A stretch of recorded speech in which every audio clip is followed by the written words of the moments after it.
ہو رہے تھے. خیر میرے پاس ایسے کیس آتے ہیں, میاں بیوی لڑ رہے ہیں 4 سال سے لڑ رہے ہیں, بچے پھر بھی تفصیل سے پیدا ہو رہے ہیں. میں ان سے کہتا ہوں یار تمہارے پھڈے بھی ہیں اور پروڈکٹ بھی مارکیٹ میں آ رہی ہے, یہ کیا ہو رہا ہے یار؟ یہ ایسے ایسے لڑائیاں چل رہی ہوتی ہے, بچے آ رہے اور پریگننٹ ہوتی ہے عورت, 5واں بھی آ رہا ہوتا ہے. میں کہتا ہوں یہ پریگننسی بھی ہو گئی. تو ایک صاحب نے پھر مجھے بتایا, کہتے ہیں یار جب دماغ پہ چڑھتی ہے تو پھر پھڈا وڈا بھول جاتے ہیں ہم. اس نے خود مجھے بتایا کہ یار وہ بھول جاتے, پھر اس کے بعد پھر لڑنا شروع کر دیتے دوبارہ سے, جہاں سے چھوڑا تھا وہیں سے پھڈا شروع. تو الحلم والانا, غصے میں زبان پہ کنٹرول کرو, طلاقوں کا لفظ زبان سے نہیں نکالو. جتنا ہی کوئی بھڑکائے, جتنا ہی کوئی جذباتی دلائے, نہ بھائی طلاق تو ایسا کام ہے تمام پہلوؤں پہ غور کرنے کے بعد, مشورہ لینے کے بعد, پھر شریعت نے کون سا طریقہ جائز رکھا ہے, کون سا ناجائز, علماء سے مشورے, اور اس کے بعد جا کے آدمی فیصلہ کرے. اور اس میں بھی شریعت نے کہا بس 1 سے زیادہ نہیں دینی, تاکہ تمہارے لیے واپسی کا آپشن کھلا رہے.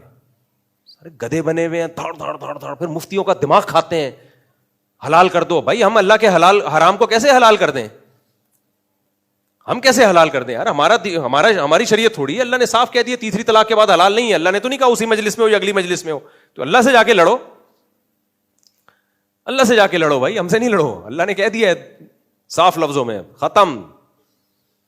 اب یہ ایک اشکال ہوتا ہے کہ اسلام نے اتنا پیارا رشتہ ایک دم سے ختم کیوں کر دیا. اسلام نے اس لیے ختم کیا, اسلام سربراہ اسی کو بنانا چاہتا ہے گھر کا جس کی کو اپنی زبان پہ کنٹرول ہو, کیونکہ جس کو زبان پہ کنٹرول نہیں اس کو ہاتھوں پہ بھی کنٹرول نہیں ہے. کنٹرول پاور پھر ہر جگہ ہی ختم ہوگی. وہ ڈپریشن کا مریض ہے بھائی, اس کے ساتھ عورت نہیں چل سکتی ہے. اور خواتین بھی یہ کر رہی ہیں, ذرا سا میاں کی آمدن میں جا کے کورٹ سے کھلا, وہ بھی پاگل ہوئی بھی ہیں. اس کے بعد پھر ساری زندگی دھکے کھاتی ہے, دوبارہ شوہر نہیں ملتا ان کو.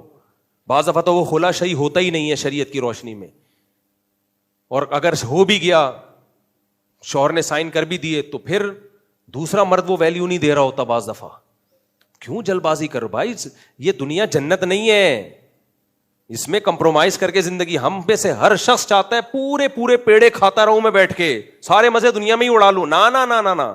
امام احمد بن حنبل کے پاس ایک شخص آیا, مجھے بیوی اچھی نہیں لگتی, طلاق دینا چاہتا ہوں. انہوں نے کہا کہ کیا سب کے گھر, کہہ رہے ہمارے گھر میں محبت نہیں ہے. کیا سب کے گھروں میں محبت ہوتی ہے؟ بھائی کمپرومائز کیا جاتا ہے.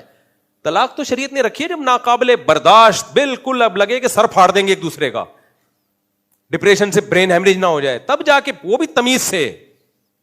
کیونکہ جہاں ساتھ رہنے میں برین ہیمریج کا خطرہ ہوتا ہے نا, الگ ہونے میں ڈبل 2 رگیں پھٹنے کا خطرہ ہوتا ہے. وہ اتنی ٹینشن میں چلے جاتے ہیں.